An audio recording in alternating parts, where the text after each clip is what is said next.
प्राणेश्वर अक्षरातीत ने हमें परम धाम की ब्रह्मवाणी दी है।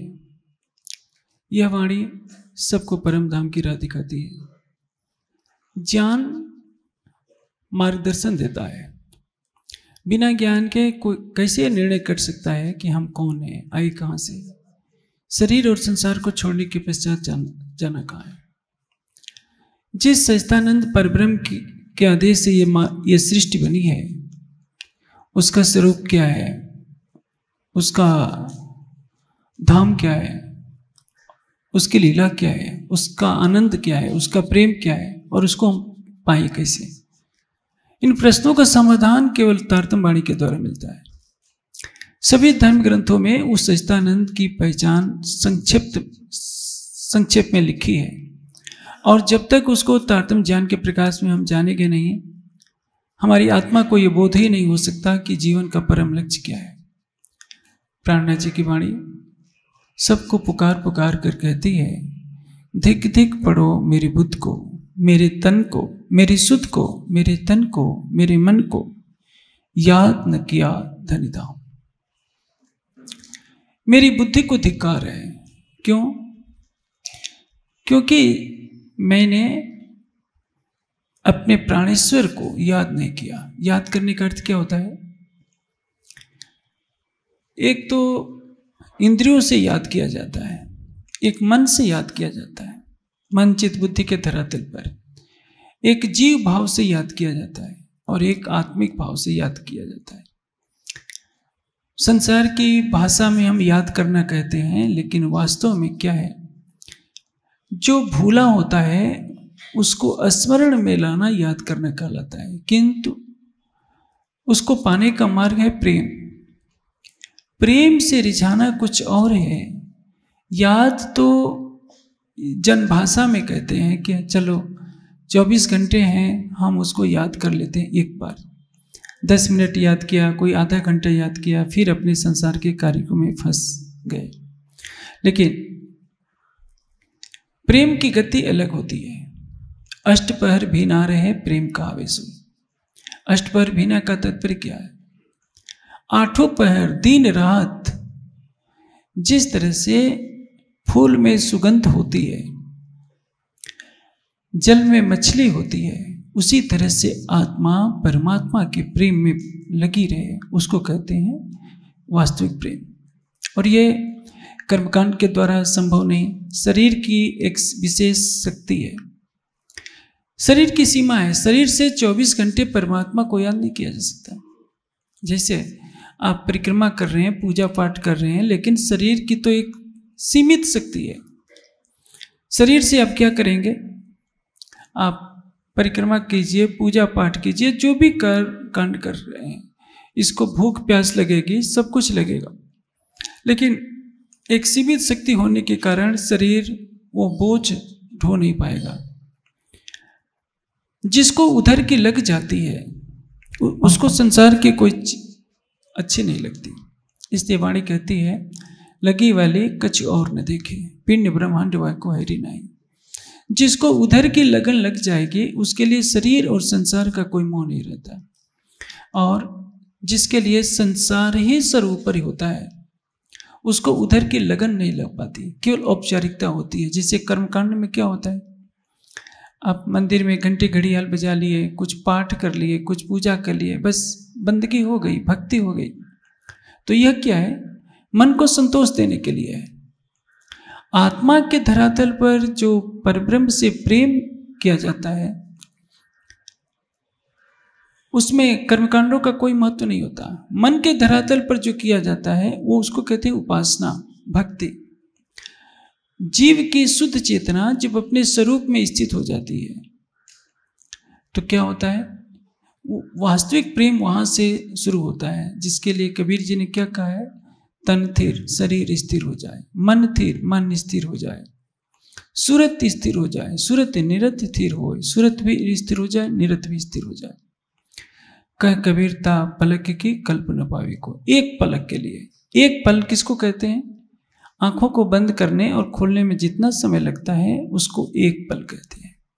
एक पल के लिए भी शरीर, मन, प्राण सभी स्थिर हो जाए, सूरत स्थिर हो जाए, निरत भी स्थिर हो जाए, तो उसमें प्रीतम का दीदार हो सकता है।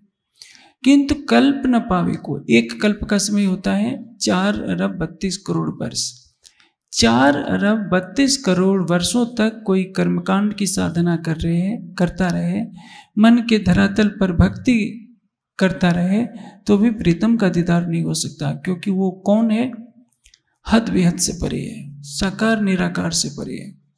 हमारे मन की दौड़ जहाँ तक जा सकती है, बुद्धि की दौड़ जहाँ तक जा सकती है, उससे भी परे है। और वो कौन है? अक्षरातीत। ये सारी सृष्टि क्षर जगत की क्षर पुरुष की भक्ति करती है। आदि नारायण की भक्ति करेगी, निराकार की भक्ति करेगी।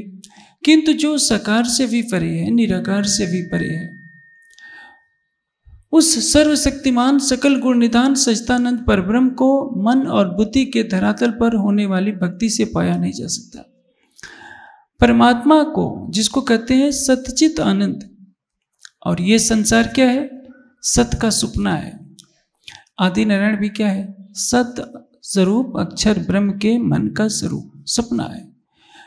जिस अक्षरातीत का सतंग अक्षर है, आनंद स्वरूप उनकी हिलादनी शक्ति है, और उसी हिलादनी शक्ति की सागर रूप लहरें,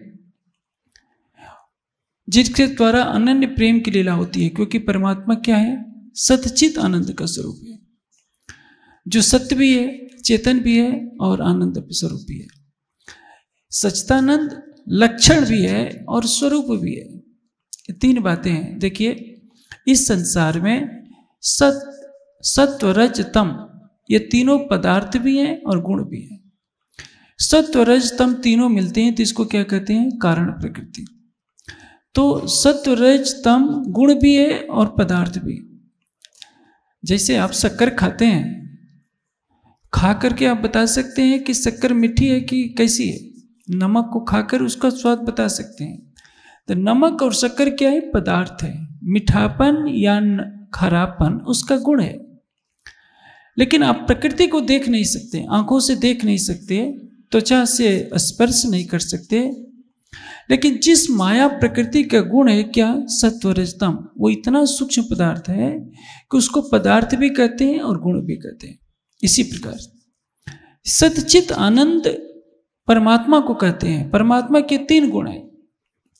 परमात्मा के गुणों को, गुण तो अनंत हैं, लेकिन अनंत गुणों वाले उस परमात्मा को मुख्य रूप से 3 भागों में बांटा गया है कि एक तो वह सत्य है, दूसरा चेतन है, चिद्घन स्वरूप है और आनंद का स्वरूप है।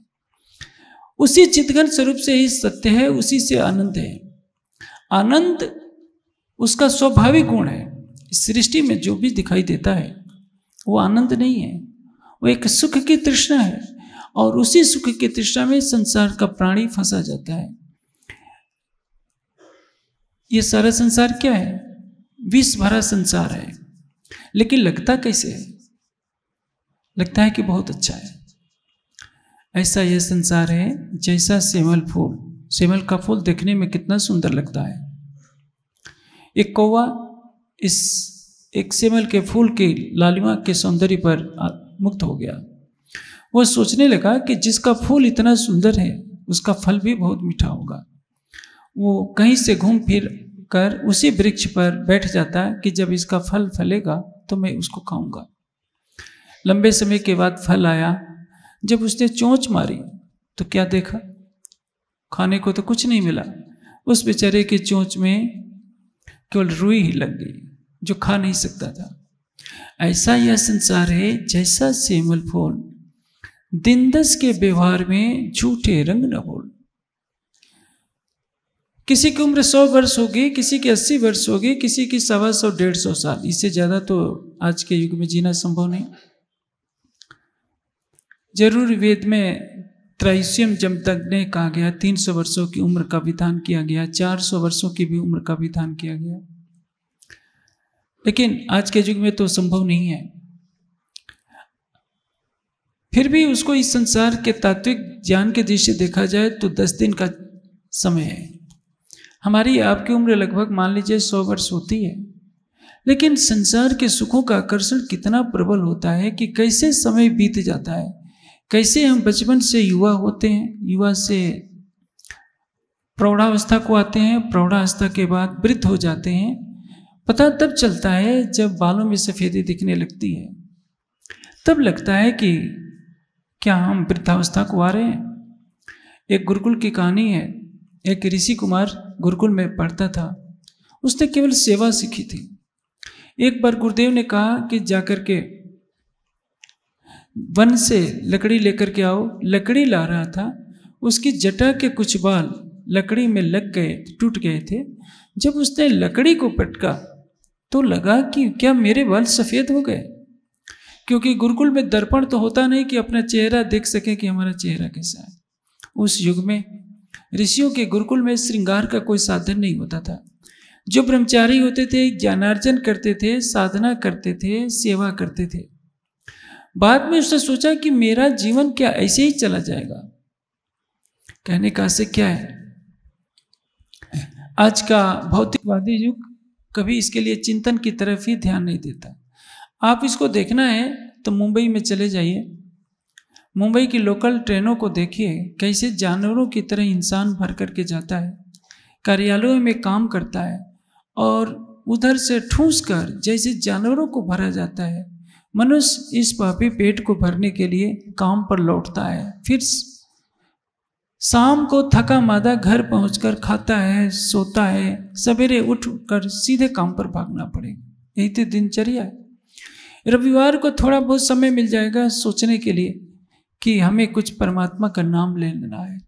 और सोचिए, ऐसा करते करते उम्र के 60 वर्ष 65 वर्ष बीत जाते हैं, तब कुछ लगता है, तब तक तो शरीर बुढ़ापे का संकेत देने वाला लगता है। बचपन में यदि तत्व ज्ञान नहीं मिलता तो मनुष्य क्या है, एक कुल्लू के बैल की तरह पीसता जाता है। परिवार का भरण पोषण करना उसका कर्तव्य है। बुढ़ापे में घर के कोने में चुपचाप बैठे रहना उसकी नियत है। यदि उसको आध्यात्मिक ज्ञान का प्रकाश न मिले तो क्या है, शरीर का बोझ ढोते ढोते एक दिन मौत का निमंत्रण आ जाता है और शरीर छूट जाता है। या तो इसको दफना दिया जाता है या अग्नि में जलाकर भस्म कर दिया जाता है। मृतम शरीरम उत्सृज्य काष्ठलोष समम छितो। मरे हुए शरीर को धरती पर छोड़कर लकड़ी के समान काष्ठलोष समम छितो, धरती पर छोड़कर जलाकर विमुखा बांधवा यांत, घर के सगे संबंधी विमुख हो जाते हैं। अब सोचते हैं कि आज तक ही इनसे हमारा संबंध था। हम जिनके लिए अपनी सारी उम्र गंवा देते हैं, हमारे मरने पर हमारे घर वाले स्मशान में हमें जला करके चले जाते हैं। अब भूल जाते हैं, साल में एक बार पुण्यतिथि मना लेंगे, लेकिन हमको कोई याद नहीं करेगा। जिसे याद करना चाहिए था हमने उसको याद नहीं किया। याद न किया धनिधाम। यदि हम उस प्राणेश्वर को याद नहीं करते हैं तो हमारी बुद्धि को धिक्कार है। बुद्धि का नाम पहले क्यों लिया? क्योंकि सृष्टि में पहला पदार्थ यदि बनता है तो बुद्धि, बुद्धि महत्व, जिससे अहंकार बनता है। अहंकार से इंद्रियों की रचना होती, इंद्रियों से तन्मात्राओं की रचना होती है, अहंकार से तन्मात्राओं की रचना होती है और तन्मात्राओं से आकाश की रचना होती है, आकाश से वायु, वायु से अग्नि, जल, पृथ्वी की रचना होती है। अब सोचिए, मनुष्य की श्रेष्ठता क्यों है? क्योंकि उसके पास बुद्धि मिली है। हमारे पास जो बुद्धि है, पशु पक्षियों के पास बुद्धि नहीं है। उनके पास उतनी ही बुद्धि है कि वो भोजन करना सीख जाएं, वंश वृद्धि करना सीख जाएं और सोना सीख जाएं। अपने शत्रुओं से भय कैसे किया जाता है, रक्षा कैसे की जाती है, इतना ज्ञान है। लेकिन पशु पक्षियों के पास, कीट पतंगों के पास यह बुद्धि नहीं है जानने की कि मैं कौन हूँ, कहाँ से आया हूँ, शरीर और संसार को छोड़ने के पश्चात मुझे जाना कहाँ है, सच्चिदानंद परमात्मा कौन है, कहाँ है, कैसा है और उसको पाने के लिए मैं क्या करूँ। हमारा मानव तन किस लिए मिला है? केवल इन्हीं प्रश्नों के समाधान के लिए मिला है। आप देखिए, आज हमारा हिंदू समाज कितना भटका हुआ है। कोई इसको बताने वाला नहीं कि जो परमात्मा है अक्षर से परे है, अक्षर से अधू है न्यारा। कबीर जी क्या कहते हैं? जो परमात्मा है सारे शब्द जाने बिना बूढ़ मुआ संसार। जब तक जो मन वाणी से परे सच्चिदानंद परमात्मा है, जिसको वर्णात्मक ध्वन्यात्मक शब्दों से मापा नहीं जा सकता, जो केवल आत्मा के अनुभव में आता है, वो क्या है? क्षर अक्षर से परे उत्तम पुरुष अक्षर रहती है, जिसके लिए गीता क्या कहती है? उत्तम पुरुष त्वन्या परमात्मा इति उदाहरता। केवल उत्तम पुरुष ही परमात्मा है। आज धर्म ग्रंथों का ज्ञान न होने से हमारा हिंदू समाज कभी किसी की भक्ति करता है, कभी किसी की भक्ति करता है। एक निष्ठा नहीं है। एक निष्ठा परमात्मा के प्रति होनी बहुत आवश्यक है। प्राय किसी से भी आप स्वलीला अद्वैत सच्चिदानंद परमात्मा का ज्ञान दीजिए तो वो कहेगा कि क्या जो हमारे घर में परंपरा से देवी देवताओं की पूजा आ रही है उसको मैं छोड़ दूं? छोड़ दोगे तो कहीं वो मेरा नाश न कर दे। डर के मारे पूजा करता है, उसका भी भाव नहीं है, लेकिन उसको डराया गया है कि इन देवताओं की तुम पूजा नहीं करोगे तो तुम्हारा नाश हो जाएगा।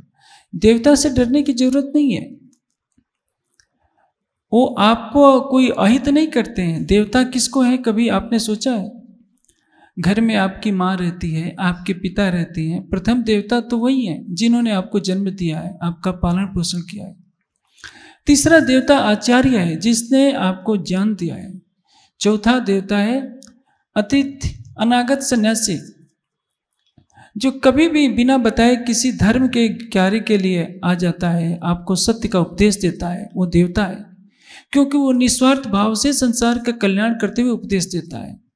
पत्नी के लिए पति देवता है और पति के लिए पत्नी देवी है। इन पांचों देवताओं की कोई पूजा नहीं करता, इनका सम्मान आज की नई पीढ़ी कहती है कि अरे माता पिता को तो बड़े बड़े शहरों में लोग बोझ समझने लगे हैं, गांवों में कुछ भारतीयता के संस्कार हैं जिसमें माता पिता का सम्मान है, बड़ों का सम्मान है। नई पीढ़ी तो केवल अपने लिए जीती है प्राय। तो अंधविश्वास जहाँ गांव के वीरान इलाकों में है, आप पहाड़ों पर भी चले जाइए।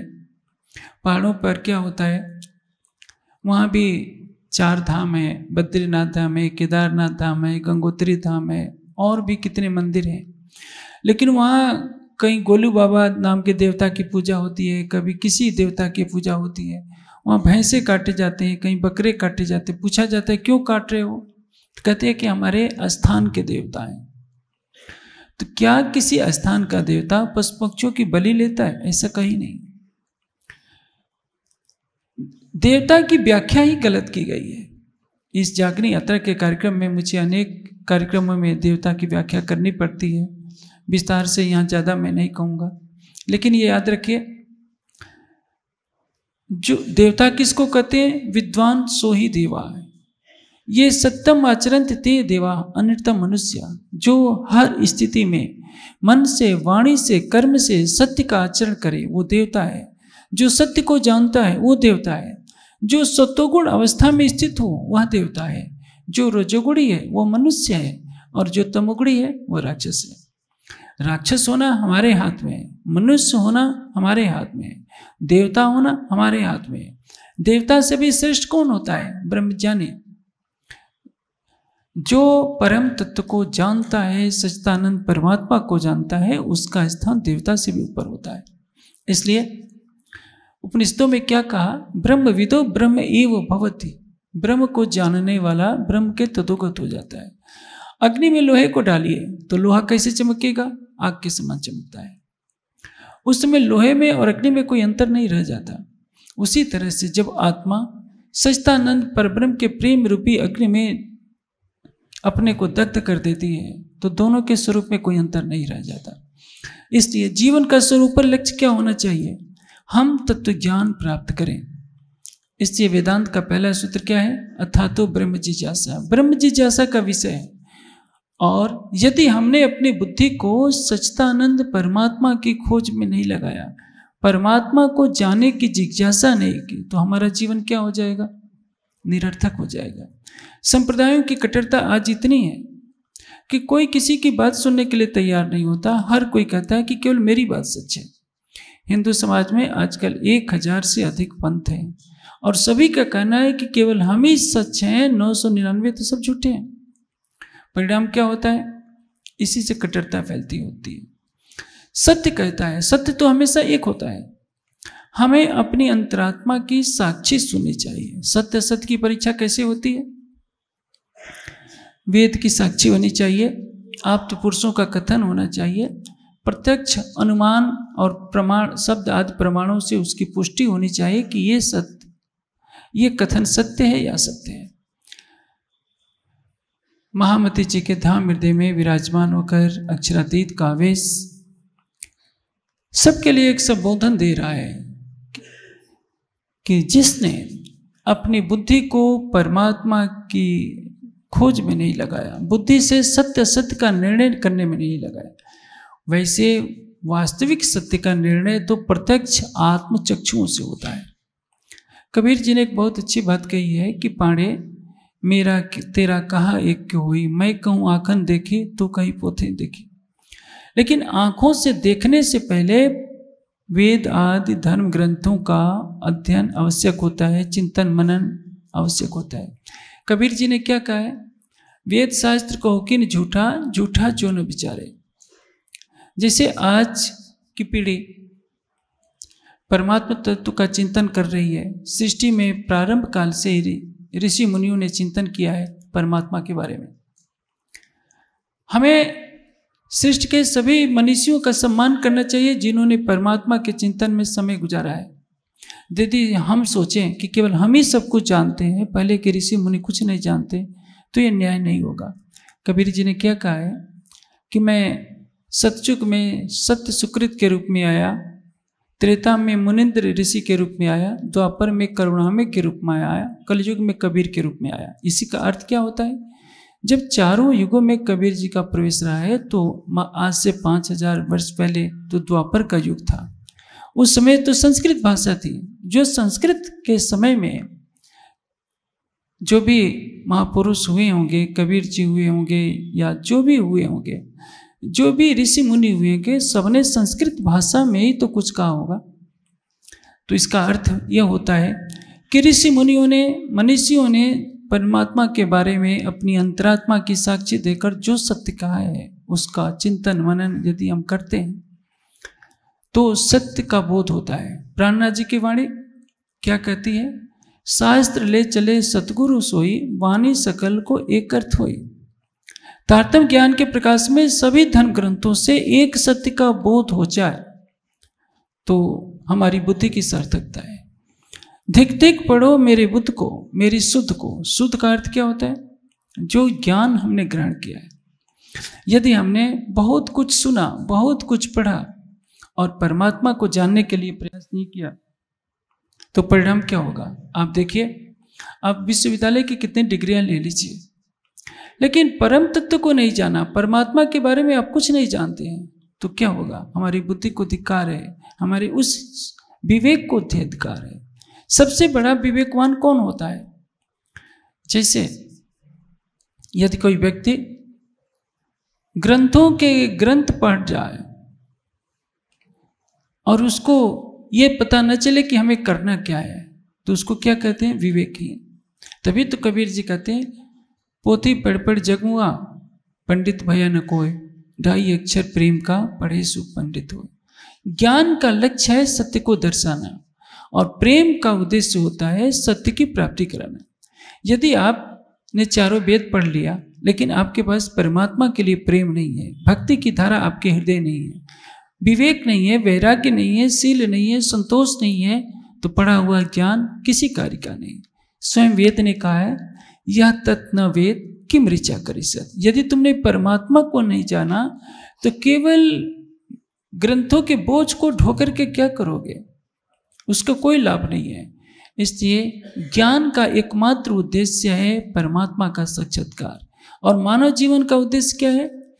मनुष्य को जो बुद्धि मिली है उसमें बुद्धि का उद्देश्य है ज्ञान की प्राप्ति कराना, विवेक धारण करना। शरीर का उद्देश्य इस तन को धिक्कार है, मन को धिक्कार है। तन और मन को यहाँ लाया गया क्यों? यह शरीर यदि आलस्य और प्रमाद में पड़ा रहा। आप देखिए, हम अर्थोपार्जन के लिए कितना काम करते हैं। कभी किसी ने सोचा है? फावड़ा चलाते हैं, बोझ ढोते हैं, गर्मी सर्दी झेलते हैं, शरीर से बहुत काम लेते हैं, लेकिन शांति से बैठकर 1 घंटे भी उस परमात्मा को कौन देना चाहता है? आप सोचिए, इस समय दुनिया में 7 अरब की जनसंख्या है। 7 अरब जनसंख्या में मुझे नहीं लगता कि 7 करोड़ भी, 7 अरब का अर्थ होता है 700 करोड़। 700 करोड़ में 7 करोड़ भी यदि सच्चे हृदय से 1 घंटा बैठकर उस परमात्मा को शुद्ध हृदय से याद करते तो भी इस संसार का बहुत कुछ भला होता, लेकिन संसार नहीं कर रहा है। इस शक्ति का उपयोग किसमें करता है? यौवन के सुखों का भोग करने में। आप देखिए, इस सृष्टि में बड़े बड़े चक्रवर्ती सम्राट हो गए, जिन्होंने संसार को एक दिशा दी, संसार का शासन किया, लेकिन अंतोगत्व क्या हुआ? यदि हम उन चक्रवर्ती सम्राटों की गणना करें तो शायद ग्रंथ भर जाएंगे, लेकिन इस सृष्टि में कितने राजा हुए हैं आप उनकी गणना नहीं कर सकते। लेकिन जिसके पास विवेक नहीं होता, वो बचपन से ही क्या सोचता है, मैं इतना धन कमाऊंगा, इतने सुख के संसाधन इकट्ठे करूंगा और सुख भोगूंगा। उस बेचारे को पता नहीं कि सुख की परिभाषा क्या है। जो इंद्रियों से प्राप्त होता है, अंतःकरण से जो अच्छा लगता है, वो सुख है। लेकिन माया के किसी भी पदार्थ को हम लंबे समय तक सुखमय नहीं बना सकते। जैसे आप स्वादिष्ट से स्वादिष्ट पदार्थ को अपनी जीवा पर रखिए तो आपको कितनी देर तक वो मिठाई अच्छी लगेगी? थोड़े समय के लिए। संसार के सभी पदार्थ क्षणिक सुख वाले हैं, इसलिए उनमें कोई अस्थायी शांति नहीं। हम इसी को सब कुछ मानकर इनके पीछे भागते रहते हैं। परिणाम क्या होता है? हमारे जीवन का मूल्यवान समय इसी में लग जाता है। इसलिए इस तन को धिक्कार है जो परमात्मा की भक्ति में नहीं लगा, शांति से बैठ नहीं सका। और मन, आप जानते हैं मन क्यों भागता फिरा संसार में? कहने के लिए तो बात बहुत छोटी है कि धिक धिक पढ़ो मेरे बुद्ध को, मेरे सुत को, मेरे तन को, मेरे मन को, याद न किया धनिधाम। जहर जिमी से लग रही, भूली आठो जाऊं। लेकिन हमारे जीवन की सच्चाई है, हम तारतम वाणी की इस चौपाई को यदि आत्मसात कर ले तो हमारे जीवन की दशा बदल जाएगी। संसार में कोई बहुत बड़ा विद्वान हो सकता है, ग्रंथों की अच्छी व्याख्या कर सकता है, लेकिन यदि परम तत्व को नहीं जाना तो क्या होगा? एक बार जनक की सभा में याज्ञवल्क्य और गार्गी का शास्त्रार्थ चल रहा था। याज्ञवल्क्य पूछते हैं कि संसार का सबसे भाग्यहीन पुरुष कौन है? गार्गी उत्तर देती है कि जो उस अविनाशी परमात्मा को जाने बिना इस संसार को छोड़ देता है, सबसे अधिक भाग्यहीन वह प्राणी है। लेकिन यह विवेक किसके पास आता है? हम सुंदर सा आदमी भले ही तारतम ले लेते हैं, क्या हमारे अंदर दृढ़ता आती है कि शरीर छूटने से पहले हमें राज्य को अवश्य पा करके रहना है? यह दृढ़ विश्वास नहीं आता। भले ही हम कितनी वाणी पढ़ते हैं, कितनी भी चर्चा सुनते हैं, सुनाते हैं या चितवन करने का प्रयास करते हैं। गार्गी ने डिंडिम घोष के साथ कहा था कि जीवन का सर्वोपरि लक्ष्य ही है परमात्मा की प्राप्ति, और जो परमात्मा को पाए बिना शरीर छोड़ देता है वो मंदभाग्य है। यह जरूर है कि गीता कहती है कि अनेक जन्म संसिद्धि ततो याद परम गति। अनेक जन्मों में प्राप्त परम तत्व होता है, लेकिन लक्ष्य तो रखना चाहिए कि मुझे इसी जीवन में प्राप्त करना है। इसलिए तारतम वाणी तो दावे से कहती है, सुखांग न लियो इन सेज को तय निर्फल गई जो रात। इस ब्रह्मांड में आना ही उसका व्यर्थ है जिसने इस शरीर के रहते रहते उस परम तत्व को पाया नहीं। अन्यथा क्या है? यह संसार विष भरा है, लेकिन विष भरा यह संसार सोने के कलश, सोने के घड़े में है। वेद ने एक बहुत ऊंची बात कही है कि यह संसार सोने के समान है, सोने के समान दाग रहा है। और तत्व पुषण उपावृण सत्य धर्माय दृष्टि। हे परमात्मा, तो उस कवच को खोल दे जिसके द्वारा ये स्वर्णमयी जगत ढका हुआ है। सोने का घड़ा तो है, लेकिन उसमें कोई तत्व नहीं है। तत्व क्या है? एक केवल परमात्मा। और वो कौन है? क्षर अक्षर से परे उत्तम पुरुष अक्षरातीत। जैसे क्षर पुरुष क्या है? अक्षर के मन अव्याकृत का जो सपना है वो क्षर पुरुष कहलाता है। जैसे आप बड़ोदरा में सो गए, सोते समय आप दिल्ली चले गए, वहाँ आप दुकान से कुछ सामान खरीद रहे हैं, अचानक दुकानदार से आपका झगड़ा हो गया, दुकानदार ने आपको चांटा मार दिया तो आपकी निद्रा टूट जाती है। आप दिल्ली में जो गए हुए होते हैं वो स्वप्न भी समाप्त हो गया होता है और आपको लगता है कि मैं तो अपने घर में ही हूँ। एक व्यक्ति झोपड़ी में सो रहा होता है, सपना देखता है कि मैं सोने के महल में सो रहा हूँ, राजा बना हुआ हूँ, सोने के सिंहासन पर बैठा हूँ। नींद खुलती है तो देखता है कि मैं तो अपने टूटी फूटी खाट में झोपड़ी में ही लेटा हूँ। ये मन संकल्प से स्वप्न में विचरण करता है। वैसा ही यह संसार है। आदि नारायण के रूप में अक्षर का मन इस मोह सागर में आता है जो नारायण का रूप लेता है, और उसी नारायण के संकल्प को हम बहुश्याम से सृष्टि बनती है। जब वो स्वप्न टूटता है तो सारी सृष्टि उसी में लय हो जाती है। यह सारी सृष्टि निराकार माया में लय हो जाती है।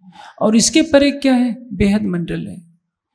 हद के वासी मानवा बेहद में सब साथ, हद बेहद दोनों लखे ताको मता अगाध। हद के परे क्या है? बेहद। बेहद के परे क्या है? अक्षर। और अक्षर के परे क्या है? अक्षरातीत। इसलिए कबीर जी कहते हैं अक्षर से अवधु है न्यारा। परमात्मा अक्षर से भी परे उत्तम पुरुष अक्षरातीत है। हिंदू समाज कहाँ भटका हुआ है? एक आदि नारायण के संकल्प से न जाने कितने ब्रह्मा विष्णु शिव उत्पन्न होते हैं। महानारायण उपनिषद में लिखा है कि आदि नारायण के रोम रोम में न जाने कितने ब्रह्मांड हैं, और प्रत्येक ब्रह्मांड में ब्रह्मा विष्णु शिव का अस्तित्व है। आप सोचिए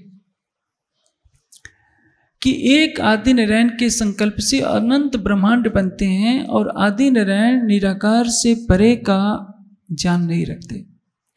निराकार के परे क्या है? संसार में कोई नहीं जानता। बड़े से बड़े ज्ञानी के पास जाइए, वो सत्व रजतम की जो त्रिगुणात्मिका प्रकृति है जिसको माया कहते हैं, इस माया का कोई उल्लंघन नहीं कर पाता।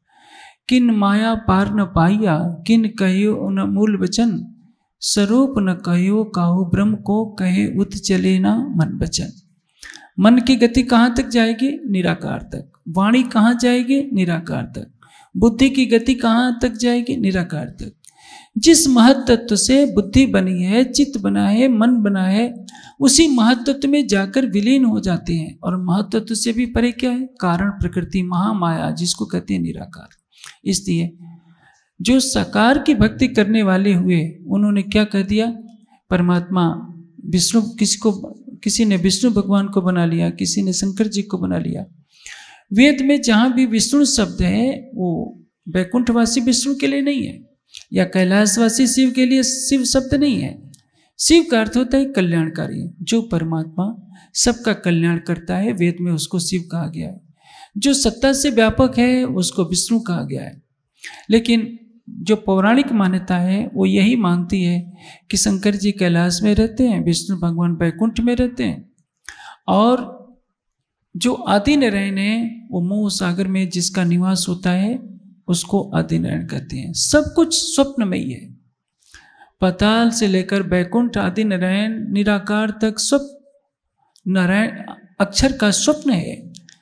अब अक्षर के मन अव्याकृत का, और इसके परे बेहद मंडल शुरू होता है। बेहद मंडल को वेद में क्या कहते हैं? चतुष्पाद विभूति। वेद क्या कहते हैं? त्रिपाद ऊर्ध्व उदित पुरुषा। परमात्मा इस त्रिपाद अमृत से भी परे है। लेकिन आप जानते हैं गली गली में मंदिर है। आज का पौराणिक हिंदू न वेद पढ़ता है, न उपनिषद पढ़ता है, न दर्शन शास्त्र पढ़ता है, और तो और गीता को भी मानने के लिए तैयार नहीं होता। न संतों की वाणी पढ़ता है, न कबीर जी की वाणी पढ़ेगा, न गुरु नानक की वाणी पढ़ेगा, किसी की भी वाणी पढ़ना नहीं चाहता।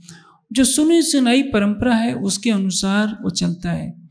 इसलिए शालिग्राम की पूजा वह करेगा, शिवलिंग की पूजा वह करेगा। आप तो जानते हैं गुजरात में गणेश जी की पूजा का बहुत अधिक प्रचलन है। जब तक ये बोध न हो कि सच्चिदानंद परमात्मा कौन है। सबको विदित है कि गणेश जी किसके पुत्र हैं? शिव और पार्वती के पुत्र हैं। और उनके दूसरे पुत्र हैं स्कंद। और शंकर जी दिन रात ध्यान में रहते हैं, किसके? उसी परमात्मा के ध्यान में रहते हैं। शंकर जी कहते हैं कि हे उमा, अस्मिन अज्ञान पाथोदौ वयम ब्रह्मा आदि अपि, इस मोह सागर में मैं और ब्रह्मा आदि बुद्ध आकारताम प्राप्ता तत् इच्छा वाइचमृता, पानी के बुलबुले के समान अस्तित्व रखते हैं और उसी परमात्मा की कृपा रूपी वायु से बने रहते हैं।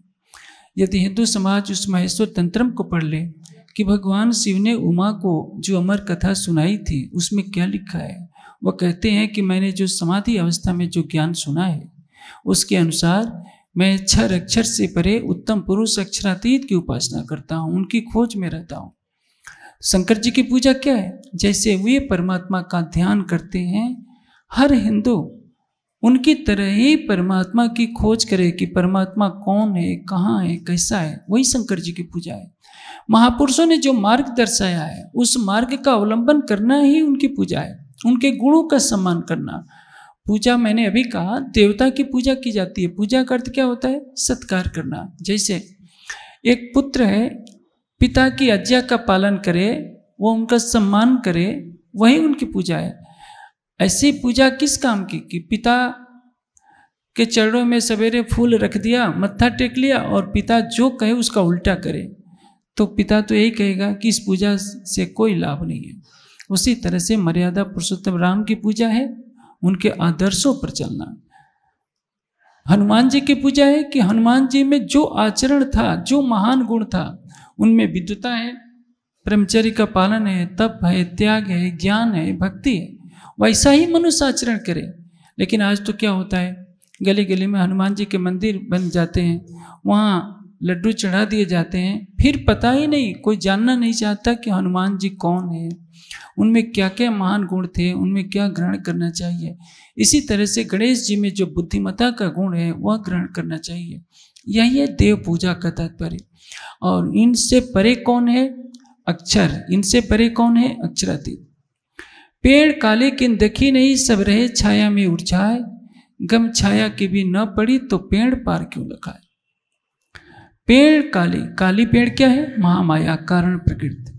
किसी को कारण प्रकृति का बोध नहीं है। प्रकृति कितनी सूक्ष्म है इस संसार में कोई नहीं जानता, क्योंकि मन और बुद्धि से कैसे जाना जा सकता है? क्योंकि मन और बुद्धि तो माया से ही बने हैं। जिस माया से हमारा मन बना है, बुद्धि बनी है, चित्त बना है, उसी माया से माया से जो परे है उसको कैसे जाना जा सकता है? सत्य सुपने में क्यों कर आवे, सत्य साई है न्यारा, तुम पार ब्रह्म सो परिचय नहीं तो क्यों उतरोगे पारा।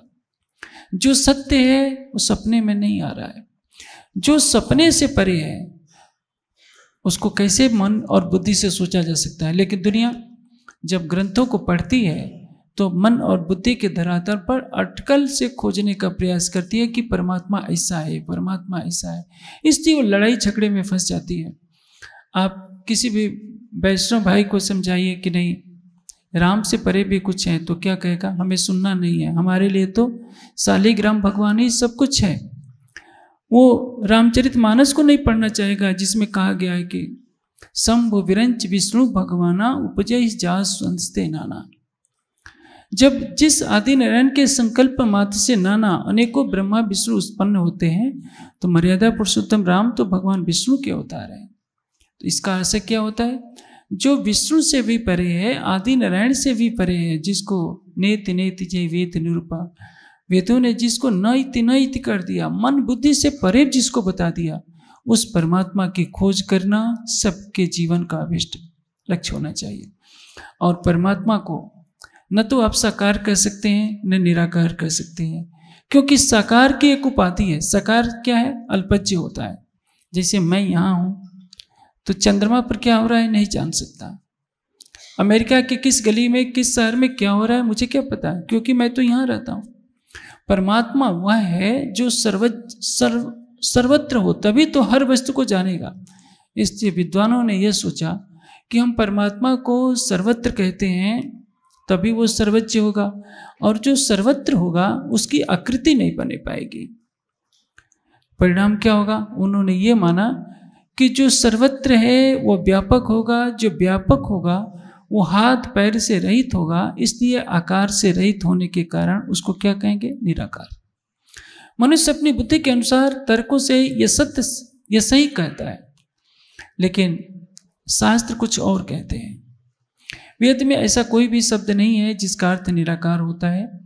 हाँ, वेद ने परमात्मा को क्या कहा, उपनिषदों ने क्या कहा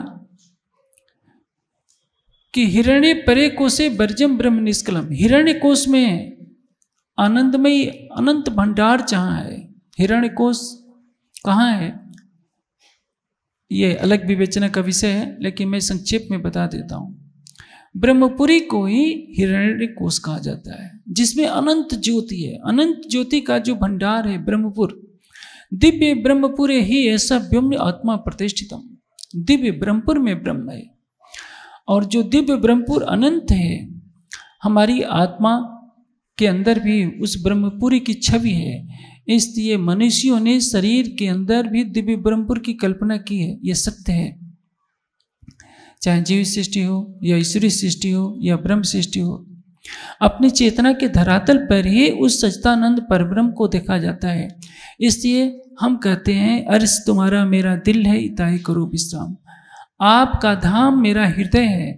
वैसे ही जीव सृष्टि में भी जो भी महापुरुष हुए हैं, उन्होंने यही माना है कि हमारे हृदय में ही हमारी आत्मा है, और उस आत्मा के अंदर ही वो परम ब्रह्मपुरी है, जिसमें सच्चिदानंद परब्रह्म का वास है। दिव्य ब्रह्मपुरी ही ऐसा व्योम्य आत्मा प्रतिष्ठितम। लेकिन उसमें प्रवेश कैसे किया जाएगा? बुद्धि से प्रवेश नहीं होगा, मन से प्रवेश नहीं होगा, उसके लिए अंतर्मुखी होना पड़ेगा। अंतर्मुखी होने के लिए पहले क्या करना पड़ेगा? पहले तो शरीर को स्थिर करना पड़ेगा, मन को स्थिर करना पड़ेगा, प्राणों को स्थिर करना पड़ेगा, तब सूरत स्थिर होगी। और जब प्रकृति के सभी मंडलों को पार कर लेगी, तब ब्रह्म का साक्षात्कार हो जाएगा। इसलिए बाहर के संसार में जगत भूला हुआ है। हम भी देखिए, हम और आप भी क्या करते हैं, ये जितना ब्रह्मांड में दिख रहा है उसका सूक्ष्म अंश हमारे शरीर में है। हम भी तो इस ब्रह्मांड में भूले हुए हैं। जो शरीर में भूला हुआ है वो ब्रह्मांड में भी भूला हुआ है। जो पिंड और ब्रह्मांड में फंसा है वो निराकार में भी फंसा है, और जो निराकार से परे नहीं होएगा उसको परम तत्व का बोध कहाँ से होगा? इसलिए मनीषियों ने ध्यान की पद्धति बताई, चितवनी की पद्धति श्री जी ने बताई कि हमें क्या करना है। ये मूल मिला हुआ अपना नजर दीजिए, जहाँ हमारा प्राणेश्वर है हद बेहद से परे, अपनी सुरता को वहाँ ले चलना पड़ेगा। और जब तक उस सच्चिदानंद परब्रह्म का साक्षात्कार न हो जाए, ये प्रयास लगे रहना अनिवार्य है। संसार में होता क्या है कि देखा देखी की भक्ति होती है।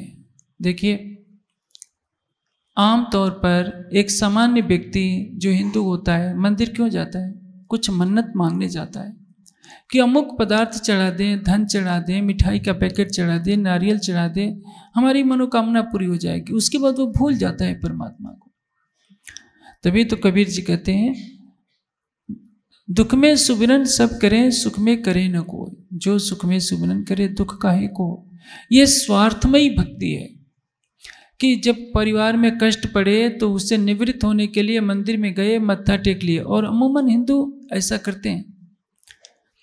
मुसलमान भले ही हत्यारा हो, कुछ भी हो, मांस खाए, कुछ भी कहे, लेकिन उनका तो नियम है कि 5 बार नमाज पढ़ते। हिंदू के लिए भी नियम था कि 2 बार संध्या करने को, लेकिन हजारों वर्ष की गुलामी से हिंदू समाज ये भूल गया है कि शास्त्रों में लिखा है कि जो प्रतिदिन जो संध्या नहीं करता वो कितने बड़े अपराध का भागी होता है। हम भूल जाते हैं। मैं समझता हूँ अधिकतर हिंदू समाज का एक वर्ग प्रातःकाल 10 मिनट भी ध्यान नहीं देता है। उसको क्या लगा रहता है कि समय क्यों बर्बाद करें। आजकल तो यदि किसी के घर का बच्चा भक्ति भाव में लगे रहता है तो माता पिता दुखी हो जाते हैं। क्यों? उनको एक ही बात लगी रहती है कि कहीं मेरा बेटा घर छोड़कर महात्मा न बन जाए। याद रखिए, भौतिकता से शांति नहीं मिल सकती। भौतिकता के सुखों की एक सीमा है। धन आपको क्या देगा? संसाधन देगा, आपको वस्त्र दे देगा, अच्छे वाहन दे देगा, अच्छे भवन दे देगा, इससे अधिक क्या दे सकता है? आपकी आत्मा की शांति, आपको आत्मा को आनंद धन से नहीं मिलेगा। आपके इंद्रियों को, शरीर को, अंतःकरण को थोड़े समय के लिए सुख मिलेगा, लेकिन वह सुख आपको शांति नहीं देगा। अनंत सुख कहाँ है? अखंड सुख तो आपको अपनी आत्मा के अंदर ही पाना होगा। जब आपकी आत्मा अपने स्वरूप में स्थित हो जाएगी और अपने हृदय मंदिर में अपने प्राणेश्वर को देखेगी, तभी जीवन का लक्ष्य पूरा होगा। इसलिए प्राणनाथ जी की वाणी सारी मानव जाति के लिए ये उद्बोधन कर रही है कि रे मानव, यदि तेरी बुद्धि परमात्मा की खोज में नहीं लगी तो तुमने अब तक जो भी ज्ञानार्जन किया है उसको धिक्कार है, तुम्हारी बुद्धि को धिक्कार है। तेरा तन यदि परमात्मा की प्राप्ति में नहीं लगा, तेरा मन यदि उसे प्रेम नहीं कर पाया, तो तुम्हारे इस मन को धिक्कार है, बुद्धि को धिक्कार है, तुम्हारे ज्ञान को धिक्कार है। क्योंकि ये विष भरी दुनिया है। जैसे किसी वन में आग लग जाए तो वन में कोई भी रहना नहीं चाहता, कोई भी, सभी प्राणी उड़ करके वहाँ से, सभी पक्षी वहाँ से उड़कर भाग जाते हैं, सभी वन के जानवर वहाँ से भाग निकलते हैं। क्यों? क्योंकि उनको पता है कि इस वन में हम रहेंगे तो हमें भी चल जाना पड़ेगा। लेकिन एक मानव है, वो जानता है बुद्धि से, एक दिन मैं वृद्ध होऊंगा, एक दिन मैं मर भी जाऊंगा, मैं जन्मा हूँ तो मरना भी है। जातस्य ही ध्रुवो मृत्यु, जन्म लिया है उसकी मृत्यु निश्चित है। लेकिन इस मृत्यु को जानते हुए भी कितने लोग सजग रहते हैं कि मैं मृत्यु के बंधनों को जीत लूं। कोई व्यक्ति मरता है, उसकी शोक सभा में लोग एकत्रित होकर जाते हैं, उसके ऊपर पश्चाताप करते हैं कि बहुत अच्छे थे, दुनिया से चले गए। लेकिन वो नहीं सोचता कि एक दिन तेरी नाम पर भी शोक सभा लगेगी। घर आते ही वो भूल जाते हैं। यही तो भूल भुलैया का संसार है। ऐसा यह सेमल के फूल के समान संसार है, जिसमें व्यक्ति दूसरों को मरते हुए देखकर यह नहीं सोचता कि एक दिन मेरा भी यही हाल हो जाने वाला है। और जिसने ये सोच लिया कि मुझे मृत्यु से परे होना है, बुढ़ापे के कष्ट से, रोग के कष्ट से, वियोग के कष्ट से, सभी कष्टों से परे होकर शाश्वत आनंद में पाना है, वो जीवन का एकमात्र लक्ष्य बना लेता है कि मुझे भौतिक जीवन को व्यतीत करते हुए भी आध्यात्मिक शांति, आध्यात्मिक प्रेम, आध्यात्मिक आनंद की खोज में रहना होगा। और यहाँ से मानव का दिव्य जीवन प्रारंभ होता है। इसलिए हमारी प्रवृत्ति क्या बन गई है? पीठ दई इन घर को खोया अखंड आराम। जब हम स्वलीला अद्वैत परम धाम से अपने को अलग कर लेते हैं, नश्वर जगत के सुखों में पड़ते हैं। और ये सुख कैसे हैं कि भोगान भुक्ता वयमेव भुक्ता, वय भोगान भोक्ता वयमेव भुक्ता। भर्तृहरि कितना अच्छा कहते हैं कि हमने भोगों को नहीं भोगा, भोगों ने ही हमें भोग डाला। तृष्णा न जीर्णा वयमेव जीर्णा। हम बूढ़े नहीं हुए, हम बूढ़े हो गए, तृष्णा बूढ़ी नहीं हुई। आप देखिए, किसी वृद्ध को देखिए, उसकी स्थिति क्या होती है। उसका चेहरा झुर्रियों से भर जाता है, सिर के बाल सफेद होते हैं, लाठी के सहारे बेचारा चलता है, लेकिन तृष्णा तब भी उसका पीछा कर रही होती है। वो जीवन भर एक एक तृष्णा को छोड़ने का प्रयास करता रहा है कि मैं पांचों इंद्रियों की तृष्णा को छोड़ दूं। कदाचित वो इसको छोड़ भी दे तो लोकेशना, संसार में प्रतिष्ठा की तृष्णा, ये सबसे बड़ी माया है। सबसे बड़ा बंधन क्या है संसार में? अहंकार का। ये नहीं छूटता। आप पांचों इंद्रियों का विषयों का त्याग कर देंगे, हिमालय की गुफा में बैठ जाएंगे कि नहीं, मुझे आंखों से सुंदर रूप पर मोहित नहीं होना है, कान से मधुर ध्वनि नहीं सुनना है, जीवा के स्वादिष्ट आहार को छोड़ देना है, घास खाना है, पानी पीना है, तो ये भी संभव है। लेकिन आपने यदि अहंकार की वृत्ति को नहीं छोड़ा, आपने अहंकार को नहीं जीता, प्रतिष्ठा को नहीं जीता, तो ये सूक्ष्म माया तो आपके अंदर तब भी भ्रमण कर रही है। और जब तक आप समर्पण की पराकाष्ठा पर नहीं चलते, समर्पण किसको कहते हैं? स्वयं के अस्तित्व को भूल जाना। पहले तो शरीर को भूलिए, शरीर को भूलने का तात्पर्य, जब तक आप एकाग्र होकर इस तरह से नहीं बैठेंगे कि आपको शरीर की याद ना रहे, तब तक आप स्वयं को नहीं भूल पाएंगे। आप शरीर नहीं है, यह सच है। शरीर में आप हैं, लेकिन पहले शरीर को तो स्थिर कीजिए, नहीं तो चलते फिरते तो आपको ऐसा लगेगा कि मैं चल रहा हूँ। आपका शरीर सोता है तो कहते हैं कि मैं सो रहा हूँ, आप खाते हैं तो कहते हैं कि मैं खा रहा हूँ। शरीर की चेतना से, जीव की चेतना से आपका शरीर भोजन करता है, मरा हुआ शरीर कभी भोजन नहीं करता। किंतु दोनों के संयोग से ही कार्य होता है। जीव और शरीर का जब मिलन होता है तभी उस शरीर का अहंग लेकर खड़ा होता है, शरीर के रूप को अपना स्वरूप मानने लगता है। इसलिए शरीर भाव से परे होना होगा, जीव भाव से परे होना होगा। जीव भाव से परे अंतःकरण और इंद्रियों का जो विकार है उसको जीतना होगा। और ये कैसे होगा? परमात्मा के प्रेम से। तभी तो कहा है कि जब चढ़े प्रेम के रस, हुए धाम धनी बस, प्रेमे गम अलग की करी, तय लोकी की खोली चक। प्रेमे गम अलग की करी। यदि आपके पास प्रेम का धन आता है तो शरीर का बंधन समाप्त, तृष्णाओं के बंधन समाप्त, इस विश्व भरी दुनिया से जो आकर्षण है वो समाप्त। क्योंकि पंथ होवे कोट कलप, प्रेम पहुंचावे मिने पलक। प्रेम ऐसा अमृत है जो माया के सभी हथियारों को पल भर में नष्ट कर देता है। माया के हथियार क्या है? देखिए, एहना आबुद अमृत रूप रस, शब्द स्पर्श रूप रस और गंध क्या है? अमृत के समान मीठे लगते हैं।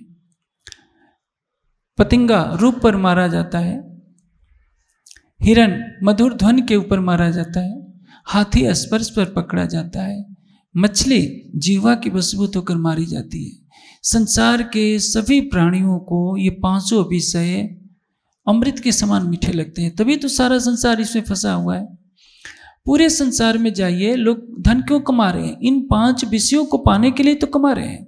उन बेचारों के पास 1 घंटा भी समय नहीं है परमात्मा को याद करने के लिए। कहेंगे कि अरे क्या करना होगा, जब तक जिए संसार का सुख भोगे। मनुष्य तो यही सोचता है। बड़े बड़े विश्वविद्यालयों में पढ़ने के बाद भी केवल मन में चिंतन यही रहता है, शब्द स्पर्श रूप और रस और गंध के ही पीछे तो दुनिया भाग रही है। तो क्या वाणी कहती है? एना आउद अमृत रूप रस छल बल बल अकल। और ये माया का छलमयी छल भरा रूप है जो 5 विषयों के रूप में होकर हमको मुक्त कर रही है। माया से ही शब्द स्पर्श रूप रस गंध की उत्पत्ति हुई है और 5 विषयों के सेवन में यह माया ही फंसा रही है। लेकिन कोई यह नहीं समझता कि यही विष भरा हमारे लिए उपहार माया दे रही है, लेकिन ये उपहार हमारे लिए गले का फंदा है।